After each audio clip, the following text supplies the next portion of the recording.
यहाँ क्यों उतर गए? आओ एक सेल्फी लेते हैं। सेल्फी इतनी सुनसान जगह पे? अरे एक सेल्फी लेते हैं ना, रुको।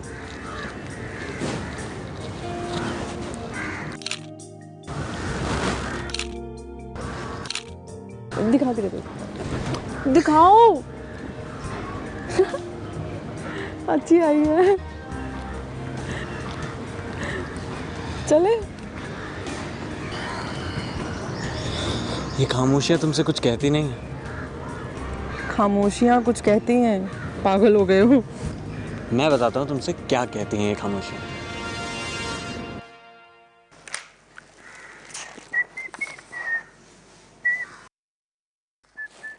अबे रोहित भाई, ये देख आशीष ने क्या भेजा है। देख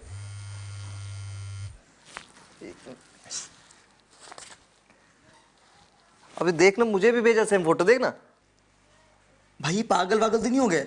पता नहीं क्या है इसका। चला काम करते हैं, देख के आते। चल चल ना।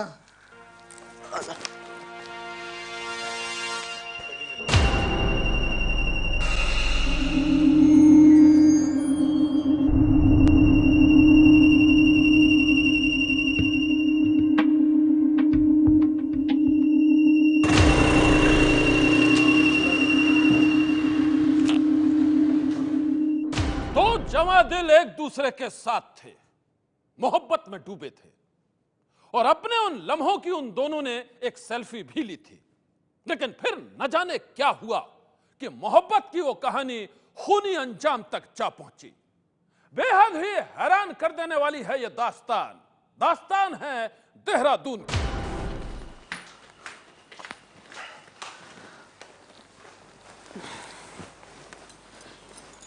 ये क्या?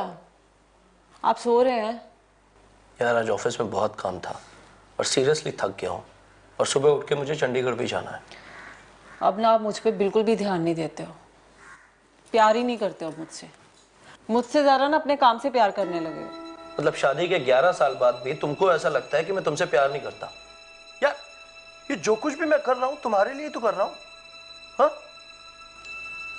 और मुझे सुबह उठकर चंडीगढ़ जाना है, सो प्लीज सोने दो।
आप वापस कब आएंगे चंडीगढ़ से? बस 2 दिनों के अंदर आ जाऊंगा, तुम अपना ख्याल रखना, ठीक है?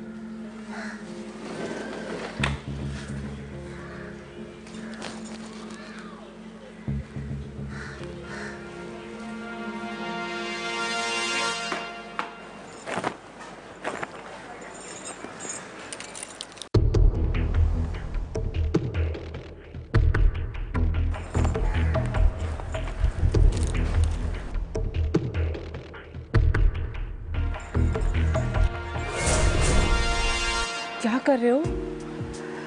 अरे इस हसीन मौके का फायदा उठा रहा हूँ, और क्या कर रहा हूँ? कोई देख लेगा। अरे कैसे देख लेगा? घर में तुम्हारे और मेरे सिवा है ही कौन? तुम्हारा बेटा स्कूल गया हुआ है और पति को तुम्हारे परवाह है ही नहीं। ऐसे कैसे परवाह नहीं है? वो जो कुछ भी कर रहे हैं ना, हमारे लिए कर रहे हैं। अच्छा, मैं भी जो कुछ कर रहा हूँ ना, वो भी तो तुम्हारे लिए कर रहा हूँ। अच्छा,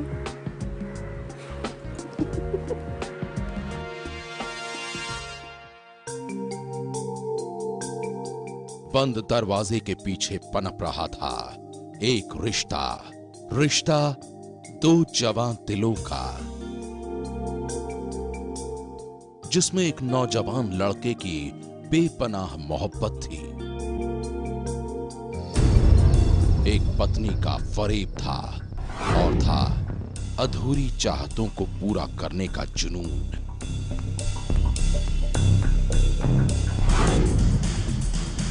एक नाजायज रिश्ते की ये कहानी है गुरप्रीत और आशीष की।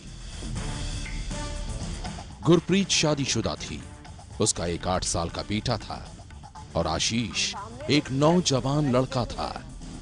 एक्सीडेंट तो हो चुका।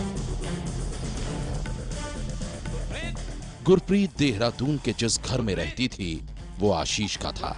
आशीष गुरप्रीत के मकान मालिक का छोटा बेटा था।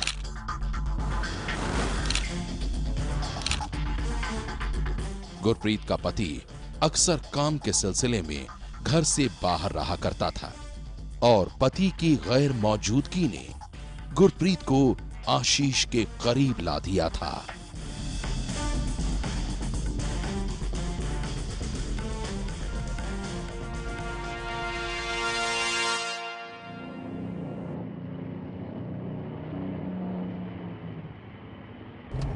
सामने देख के गाड़ी चलाओ, एक्सीडेंट हो जाएगा। एक्सीडेंट तो हो चुका। तुम भी ना बातें करा लो बस जितनी मर्जी। गुरप्रीत, हाँ, मैं तुमसे कुछ कहना चाहता हूँ। बोलो। मैं तुम्हें बहुत प्यार करने लगा हूँ। वादा करो तुम मुझे कभी छोड़कर नहीं जाओगी।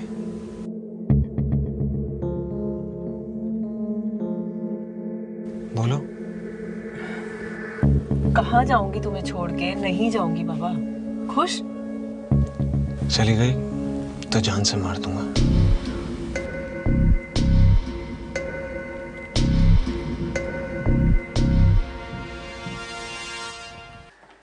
गुरप्रीत, गुरप्रीत, हाँ जी। यार कब से फोन लगा रहा हूँ, उठा क्यों नहीं रही हो? वो साइलेंट पे था।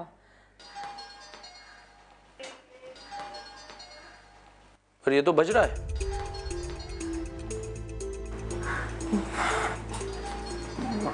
पता नहीं, वो फोन ना खराब सा हो गया कुछ दिनों से, अपने आप ही बंद हो जाता और अपने आप ही।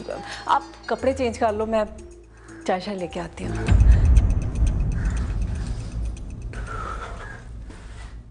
गुरप्रीत, अब क्या हुआ? ये रुमाल किसका है?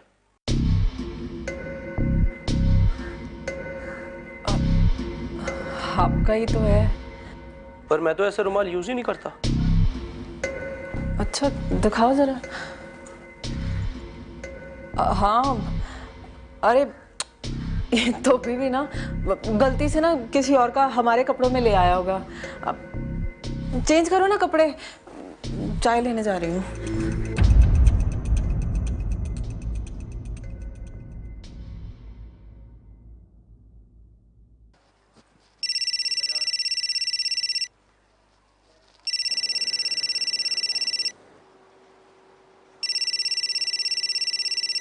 गुरप्रीत,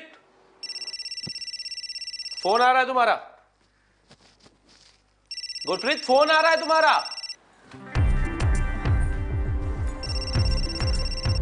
क्या हुआ? इतनी घबराई हुई क्यों? नहीं तो। किसका फोन था और काट क्यों दिया? वो मेरी एक सहेली का फोन था, बाद में आराम से बात कर लूंगी ना, इसलिए काट दिया। अच्छा, सहेली का था? हाँ, सहेली का ही था।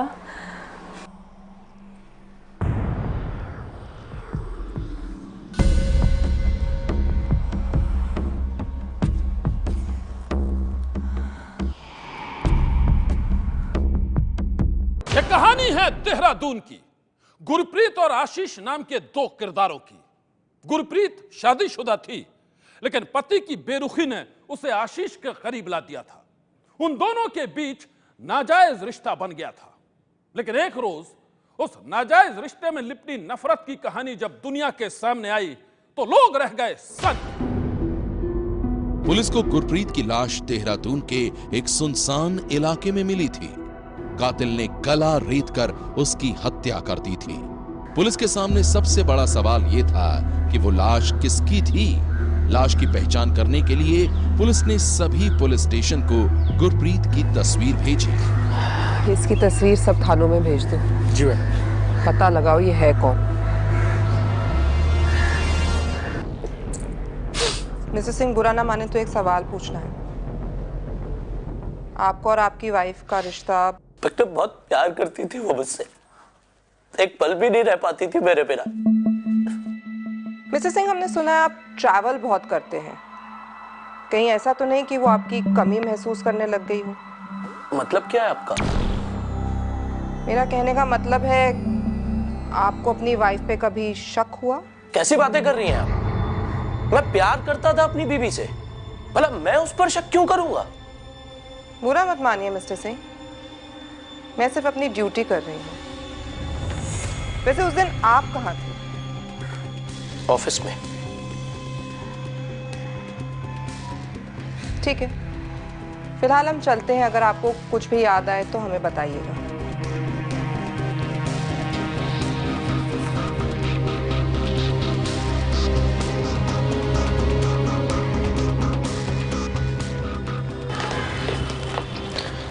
मैडम, हो ना हो कातिल ये पति ही है। देखा था ना कैसे घबरा गया था जब आपने शक वाली बात पूछी थी। शुक्ला, हो सकता है कि जो तुम कह रहे हो वो सही है, लेकिन ये बात प्रूव करने के लिए हमारे पास सबूत नहीं है। कहाँ मिलेगा सबूत? शुक्ला, ऐसे करो, वारदात वाली जगह चलो, हो सकता है वहां हमें कुछ मिल जाए। जी मैडम।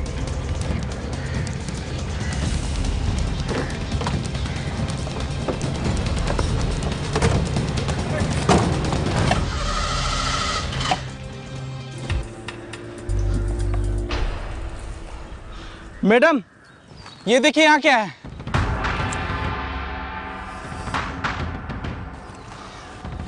ये मोबाइल फोन यहाँ पड़ा हुआ था। हो सकता है ये गुरप्रीत का फोन हो। फोन की सारी डिटेल्स निकालो, मुझे ऐसे लगता है इससे हमें कोई सुराग मिलेगा।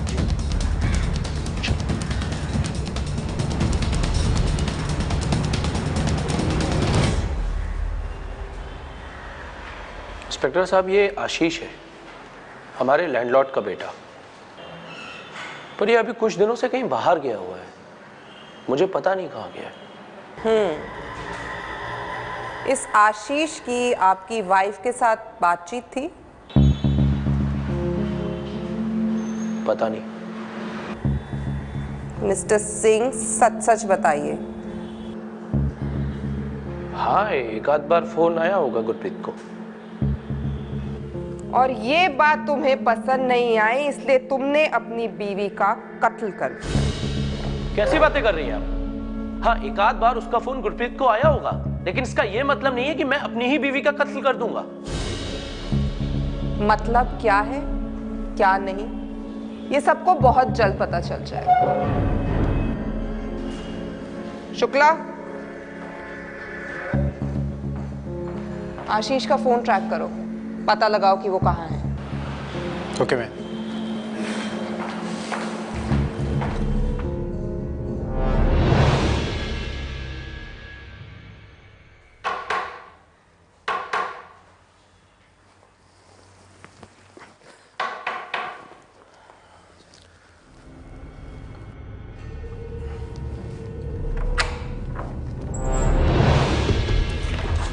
पकड़ो इसको।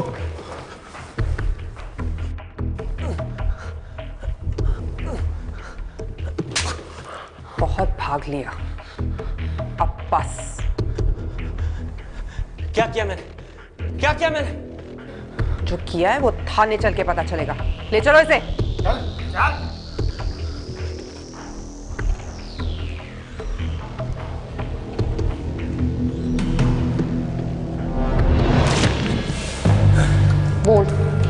हाँ मारा, मैंने मारा गुरप्रीत को। बहुत प्यार करता था मैं उससे। 5 साल पागलों की तरह चाहता था मैं उसको, लेकिन उसे वो दूसरे मर्दों की तरफ अट्रैक्ट होने लगी थी। बहुत समझाया मैंने उसे। जब मुझे पता चला तो मैंने उसे समझाया। ओ हेलो, पति नहीं है तू मेरा, और ये ना मेरी अपनी जिंदगी है, मैं जो मर्जी करूं। तू कौन होता है मुझे सिखाने वाला है? देख मान जा, वरना क्या कर लेगा तू, बता मुझे। सीधी सी बात बताती हूँ तुझे, साथ पसंद है ना मेरा तो मिल मुझसे, वरना दफा आ जाए यहां से। आया बड्डा मुझे सिखाने वाला।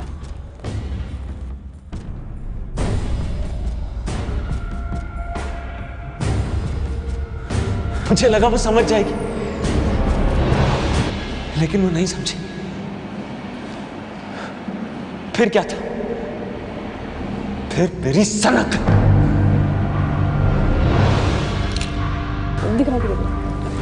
दिखाओ अच्छी आई है, चले। ये खामोशियां तुमसे कुछ कहती नहीं है? खामोशियां कुछ कहती हैं, पागल हो गए हो। मैं बताता हूँ तुमसे क्या कहती हैं ये खामोशियां।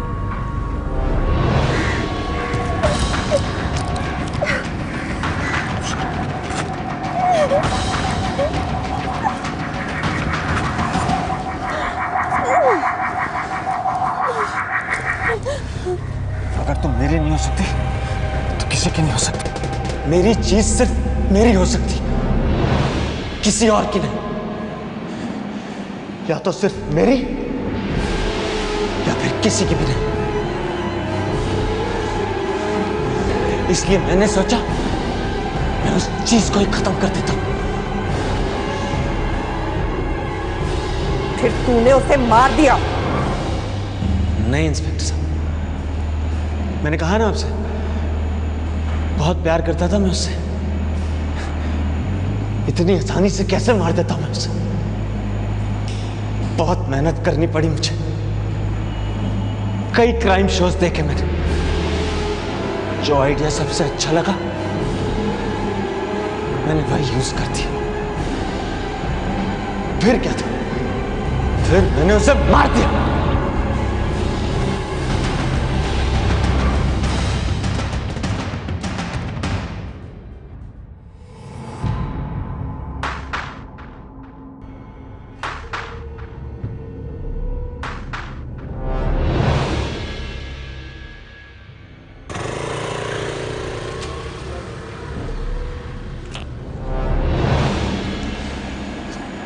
के पास कहेंगी।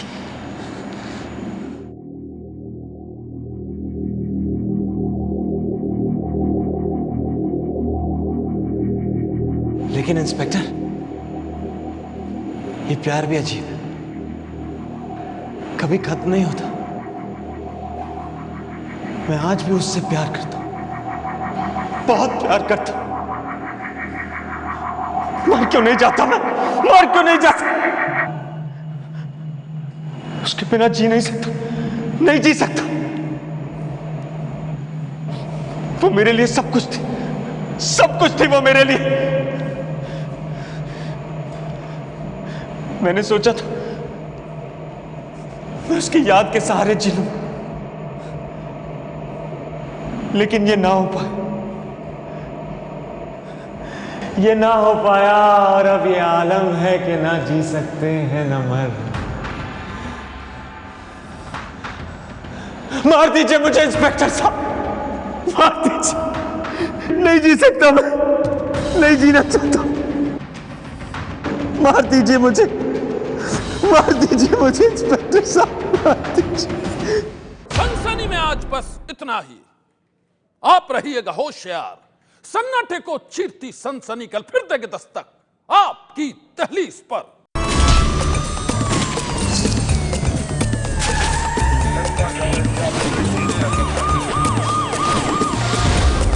सनसनी